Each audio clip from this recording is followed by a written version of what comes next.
Assalamu alaikum dear students. نن زموږ ټاپک دی 18 امندمنت. نن به موږ 18 امندمنت ډسکس کوو. راځو انټروډکشن لا 18 امندمنت پاس کړو پریزیډنټ اف پاکستان آصف علي زرداری په 8 اپریل 2010 کې نېشنل اسمبلی 18 امندمنت بل پاس کو په 292 ووټس باندې آوټ اف 342 ووټس.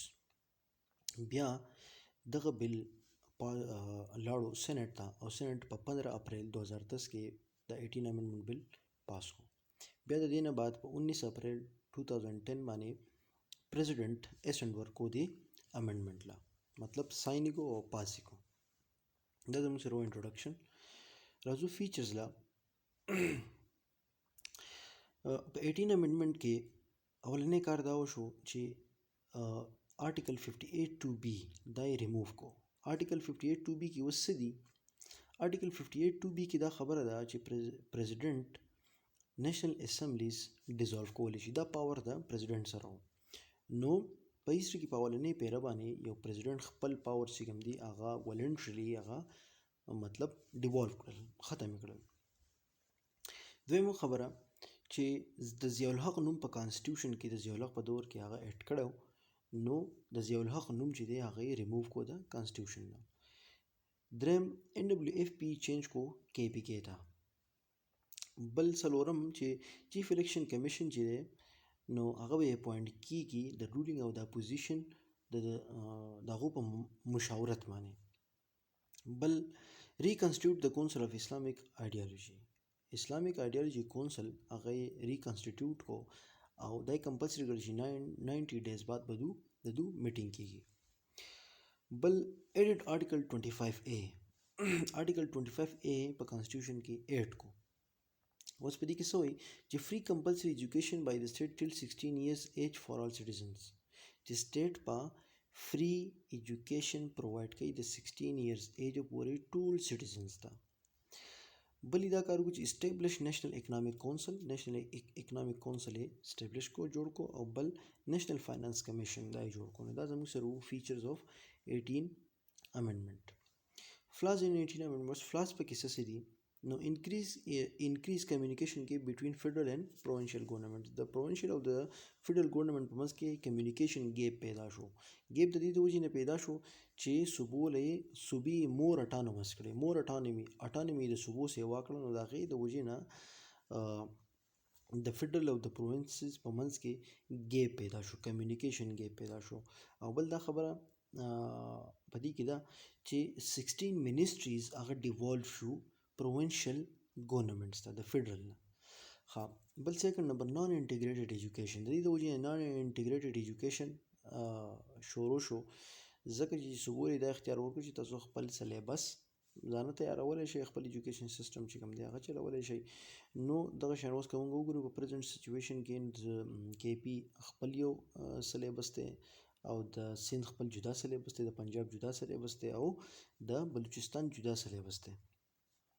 بل دریم نمبر انکریز انفلیشن ډیو ټو انډایرکټ ټیکسز. د انډایرکټ ټیکسز د وجې نه انفلیشن سیوا شو. دا زموږ سره فلازو. بل زموږ سره ریزرویشن اف پروونسز. اوس د پروونسز څه ریزرویشنز دي، څه ګیلې دي د سنټر نه. اولنۍ خبره چې سنټر انټرفیرنس ان پروونشل میټرز. پروونسز دا خبره کوي چې سنټر انټرفیرنس کوي په پروونشل میټرز کې چې د هغو سره د دې پاورز نشته، د دې میټرز د ډیل کولو پاورز د هغو سره نشته، خو هغو بیا هم چې کوم دی زمونږ په دې پاورز کې یا زمونږ په دې میټرز کې په دې کې انټرفیرنس کوي. نو دوی له وایي انټرفیرنس نه دی پکار. دویمه خبره چې نو پراپر امپلیمنټیشن اف ان اف سی ایوارډ. چې د ان اف سی ایوارډ پراپر امپلیمنټیشن نه کیږي. صوبې دا خبره کوي وایي زمونږ چې کوم ډیو شیرز دي، زمونږ چې کوم حق دی په نېشنل کوم ریسورسز چې دي نو هغه موږ ته وایي پوره په پوره نه میلاویږي. بل دا چې کوارډینیشن ان کمیونیکیشن ګیپ او زمونږ د سنټر په منځ کې کمیونیکیشن او کوارډینیشن ګیپ دی. زمونږ سره سنټر نه کوارډینیشن کې او نه زمونږ سره کمیونیکیشن چې دی هغه ګیپ ریډیوس کوي. بل انفیر ډسټریبیوشن اف ریسورسز. بل صوبې دا خبره کوي چې کوم ریسورسز چې دي د هغې ډسټریبیوشن انفیرلی کیږي، جسټلی نه کیږي. مطلب زمونږ چې کوم حق دی هغه سنټر موږ له نه راکوي، زمونږ حق چې دی هغه وهي. نو دا زمونږ سره ریزرویشن اف پروونسز. اوس وے فارورډ چې یاره مخکې څه پکار دي سنټر لا او پروینسز لا. نو اونلی خبره خو دا ده چې کونسل اف اسلامیک ایډیالوژي د دې پراپر امپلیمنټیشن وشي. دویم کوم چې روټیشن پالیسی اف پروینسز دا امپلیمنټیشن د دې وشي، دا امپلیمنټ شي. او درېیمه دا خبره چې امپروف انټر پروینسز اینډ فیډرل ټایز، د پروینسز او د فیډرل په منځ کې چې کوم تعلقات دي هغه موږ له پکار چې هغه موږ څه کوو، هغه امپروف کوو. ریډیوس کمیونیکیشن ګیپ او د فیډرل او د پروینسز په منځ کې کوم چې کمیونیکیشن ګیپ پیدا شوی دی دا دوسه کې دا ریډیوس کی، د دې لپاره دې کوشش وشي. Last number, there should be a committee which will work over coordination communication between federal and provincial governments. او د دې یو کمیټي په کار ده چې هغه د فederal او د provincial governments په منځ کې د coordination او د communication د راوستو لپاره د زیاتولو لپاره کوشش کوي. او د دې یو کمیټي په کار ده. نو دا زموږ سره سجیشنز وو. هوپ چې تاسو پوه شوي. که څوک څخه کم پوینټ باندې نه پوه شوي نو بالکل تاسو به کمنټ کې خپل کوېسچن کولی شئ.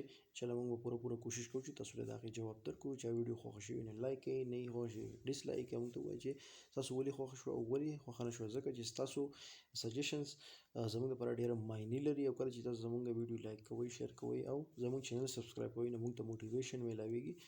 نو انشاءالله بله ویډیو کې به میلاویږو. تھینک یو سو مچ.